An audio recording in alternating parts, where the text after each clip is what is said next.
Hello and welcome back to the Snap Revise YouTube channel. I'm Amy, and for this video I'm going to go through a 1-month revision plan that you can put into place throughout April so that when exams begin in May or even June, you're feeling super prepared. It's never too late to start working hard towards your A-levels or your GCSEs, so if you feel like you need a little bit of a boost, watch this video, use all the tips that we give, and hopefully you feel a lot more confident going into your exams when it comes around to May or June.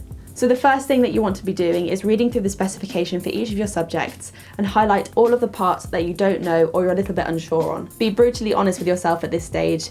The more that we can identify that needs working on, the more we can do to improve your chances of getting the grade you want in the final exam.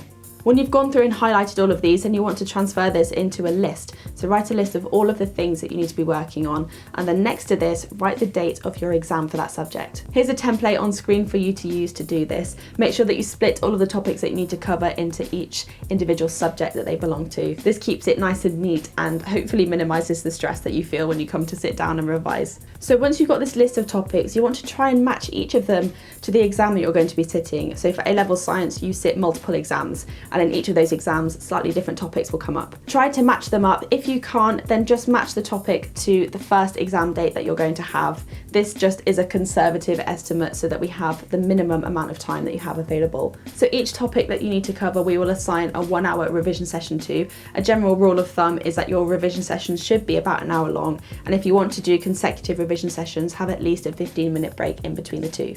We can pop these into a calendar so that you can see your plan of action going forward. This is fantastic if you are feeling stressed because it puts you in control of the situation. You can see what your plan is and how you're going to be working towards getting rid of this stress that you're feeling at the minute. So here is the month of April. I've mocked up a calendar page. At this stage in your revision, you need to be doing revision every day, at least an hour a day. Slot the 1-hour sessions in throughout your calendar and make sure that you're also taking advantage of time that you might think isn't available to you. So during the school day, you might write that off as revision time, but actually within the school day, there will be plenty of opportunities to revise. By April, you're not going to be learning anything new in your lessons. I don't think you will be. When I was doing my exams, I don't think we were learning in April.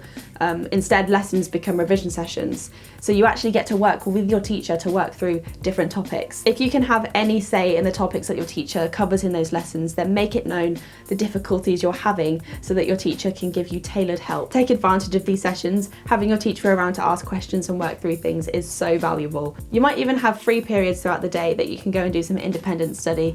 Any time available to you where you can sit down and revise, you should be doing that this close to exams. So a piece of advice that I'd give at this stage is that for every hour that you spend going over a topic, you should spend an hour doing test questions on that topic.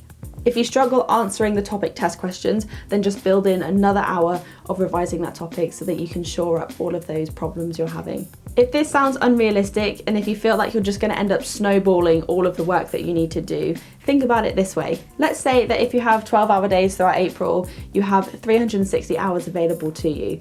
Now this is loads of time, and granted some of it's taken up with school, but if you start to think that each revision session is only an hour long, you have loads and loads of time to build in all of the work you need to do before exams start. It's never too late to start working towards where you want to be.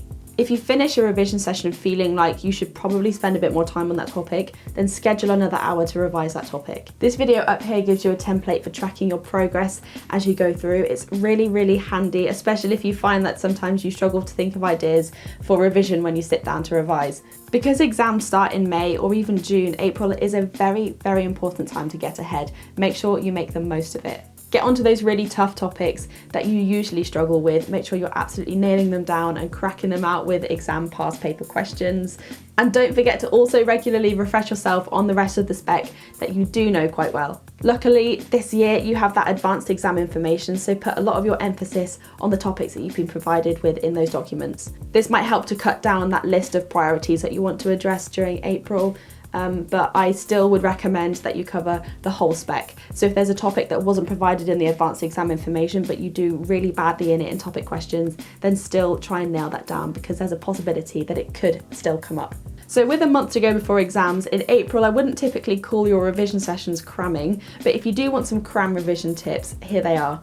Firstly, try studying in a place that you haven't studied before. Change up the environment around you so that it's completely different to try and get you into a much more focused zone. Get rid of distractions, so your phone, the TV, any devices that distract you from your revision. Make sure that when you're in this new environment, you're in revision mode. Next, make sure that you're really sticking to those 1 hour revision slots. Don't allow yourself to continue past that 1 hour. Make sure that you have 100% focus and effort within that 1 hour and then have a short break afterwards. Make a revision plan. That's basically what we've been going through in this video, but this helps you to save time that you could end up wasting within your revision session. So don't sit down for that hour session and then spend 10 minutes trying to figure out what you're going to revise. Start with a plan and work through it. And then second to that is making sure that you stick to the plan. Make sure that anything that you've planned in is sustainable and that you can keep it going all the way through to your exams. Finally, keep calm. Try not to panic, even if you are feeling super overwhelmed at the moment with everything that you have to do. Panic is really going to kill any productivity or focus that you have. So just try not to think about everything that you need to do. Just take it each revision session at a time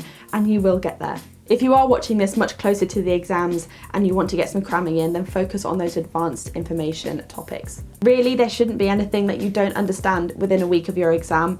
This isn't too late still to go over things, but that is so stressful. Just don't get yourself into that position. If you are watching this in April, then please do get onto a bit more of an intensive revision program now. Don't stress yourself out when it comes around to May and you still have things that you need to put a lot of work into. I made a video about last minute exam tips and tricks for mock exams, but the same can be applied to your final exams. Watch that just up here. Everything in that video should be just as useful to you now as it is for mock exams. If you want to get some more ideas about a revision schedule, or if this plan doesn't quite suit you, then check out the 3-month revision plan that I made just here. And if you haven't already, then please do subscribe to Snap Revise over here. Thanks for watching and good luck with your exam prep.